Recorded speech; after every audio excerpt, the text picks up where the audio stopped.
పరిస్థితులు, ఈ రాష్ట్రానికి ఏం కావాలి, ఈ రాష్ట్ర ప్రజలు ఏం కోరుకుంటున్నారు, రాష్ట్రంలో ఆర్థికమైనటువంటి పరిస్థితులు ఏ విధంగా ఉన్నాయనేటువంటి ఆలోచన చేసి వాటికి అనుగుణంగా ఇదిగో నేను ఈ కార్యక్రమాన్ని తీసుకొస్తున్నా, ఈ సంక్షేమ పథకాన్ని ప్రవేశపెడుతున్న జగన్మోహన్ రెడ్డి గారు ఈ రోజు ఎన్ని రకాలైనటువంటి సంక్షేమ దానికి తీరు వేరుగా ఉంటుంది.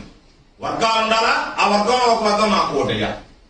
నువ్వు ఏ రోజైనా సరే అధికారం కోసం పనిచేసావా, ఆదాయం కోసం పనిచేసావా? అధికారం కోసం పనిచేసావు తప్ప అభివృద్ధి కోసం ఏ రోజు పనిచేయలేదే, ఏ రోజు ఆలోచన చేయలేదు. అధికారంలోకి రావాలా, నేను ఆదాయం సంపాదించుకోవాలనేటువంటి ఆలోచన చేసావు తప్ప అధికారంలోకి వచ్చి రాష్ట్ర ప్రజలను అభివృద్ధి చేయాలనేటువంటి ఆలోచన ఏ రోజైనా చేసినటువంటి వాడు నేను కూడా ఒక చెవుడు ఉంటాడు. ఎందుకంటే దొంగ పక్కన దొంగలే ఉంటారు, మంచివాడు ఎందుకుంటాడు దొంగ పక్కన? నీ చెవుల్లో మాట్లాడే వాళ్ళందరూ ఎదవలు. రకరకాలుగా నీకు ఏదో ఉండి లేని చెప్తే వీడు ఎదవ ఏదైనా మాట్లాడతాడు, విజ్ఞత లేనటువంటి వాడు.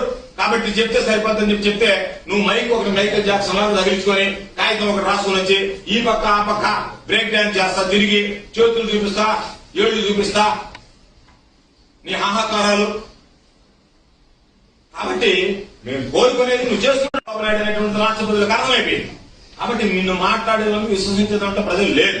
కాబట్టి దీన్ని దృష్టిలో పెట్టుకుని మేము నువ్వు జరిగినటువంటి సమావేశంలో మాట్లాడినటువంటి వ్యాఖ్యలను ఖండిస్తున్నాం.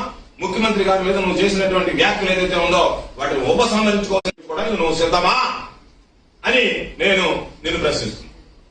సార్, నిన్న చంద్రబాబు గారు మాట్లాడుతూ మాట తప్పను మడంతటువంటి జగన్మోహన్ రెడ్డి సిపిఎస్ పట్ల, మద్యం విధానం పట్ల, అంటే మద్యం లేనిటువంటి తర్వాతనే నేను ఓటు అడుగుతున్నారు అని ఈ రోజు నీతిహీనుడు చంద్రబాబు.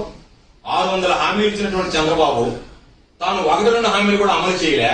జగన్మోహన్ రెడ్డి గారు ఇచ్చినటువంటి హామీలు అన్ని అమలు చేస్తే అమలు కానటువంటి 1-2 హామీల గురించి ఏదో హామీ ఇచ్చాం. అప్పుడు ఇచ్చినప్పుడు దానికి సంబంధించినటువంటి సమస్యలు ఉంటే జగన్మోహన్ రెడ్డి గారు క్లియర్గా చెప్పాడు, వాటి గురించి వివరించాడు. ఏ కారణం వల్ల ఇవ్వలేకపోతున్నాం. అందుకే మేము ఇప్పుడు 100% అని చెప్పలేదే, 99% చేసాం. సంక్షేమ పథకాలు అన్ని చెప్పినటువంటి విధంగా అందించాము. కాబట్టి ఎంతసేపటికి చంద్రబాబుకి తాను ఎక్కొట్టిపోయినటువంటిది కనిపించడంలే. చెప్పు, ఇది కూడా చెప్పు. ఇదిగో నేను 600 హామీలు ఇచ్చా, 6 కూడా అమలు చేయలేకపోయా. జగన్మోహన్ రెడ్డి గారు 600 హామీలు ఇచ్చాడు, 2 అమలు చేయలేకపోయా. అదే బహిరంగంగా చెప్పు. నువ్వు జగన్మోహన్ రెడ్డి గారు చేయలేకపోయినటువంటి హామీలు గుర్తిస్తానన్నా ఇవ్వలేదు చెప్పు అన్నమాట. ఎక్కడన్నా ఆ మాట గురించి మాట్లాడుతున్నావా? అన్ని నిలబెట్టుకున్నా, అన్ని హామీలు నిలబెడితే నేను ఎందుకు మామూలుగా తరిగి కొట్టారు రాష్ట్ర ప్రజలు. కాబట్టి దీన్ని దృష్టిలో పెట్టుకున్నప్పుడు చంద్రబాబు నాయుడు మాటల్లోనే ఎంత జగన్మోహన్ రెడ్డి గారి పరిపాలన సమర్థవంతంగా ఉందనేటువంటిది చెప్పగానే చెప్పేటువంటి పరిస్థితి. నువ్వు మహా అంటే ఆ 2 చెప్తున్నావు. ఏది సంపూర్ణ మద్యపాన నిషేధం ఒకటి చెప్తున్నావు, ఇంకొకటి దీనికి సంబంధించి సిపిఎస్, ఓపీఎస్, జీపీఎస్ అని. జగన్మోహన్ రెడ్డి గారు అనేక స్పష్టత ఇచ్చాడు. సిపిఎస్ అనుకున్నా రద్దు చేసినా, ఓపీఎస్ అడుగుతున్నారు, ఓపీఎస్ బదులు జీపీఎస్ ఇచ్చామనేటువంటి దాని మీద ఎందుకు ఇస్తున్నాం అనేటువంటి దాని మీద కేబినెట్ లో, అసెంబ్లీలో, బయట అన్ని దగ్గర కూడా స్పష్టత ఇచ్చాడు.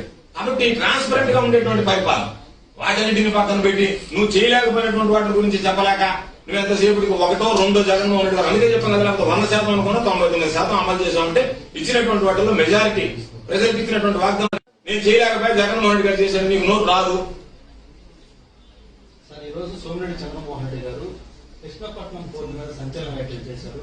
ఏదైతే కంటైనర్ కార్గో వెళ్ళిపోతుంది, డర్టీ కార్గో మాత్రమే మనకి ఇక్కడ మిగలబోతుందని. ఇప్పుడు రుణమాపనం ఇవ్వాలి, జరగాలి. ఎన్నికల దగ్గరికి వచ్చాయి కాబట్టి బ్లాక్ మనీ పాలిటిక్స్ లో భాగంగా ఏమి నువ్వు ఎందుకు దానికి సంబంధించి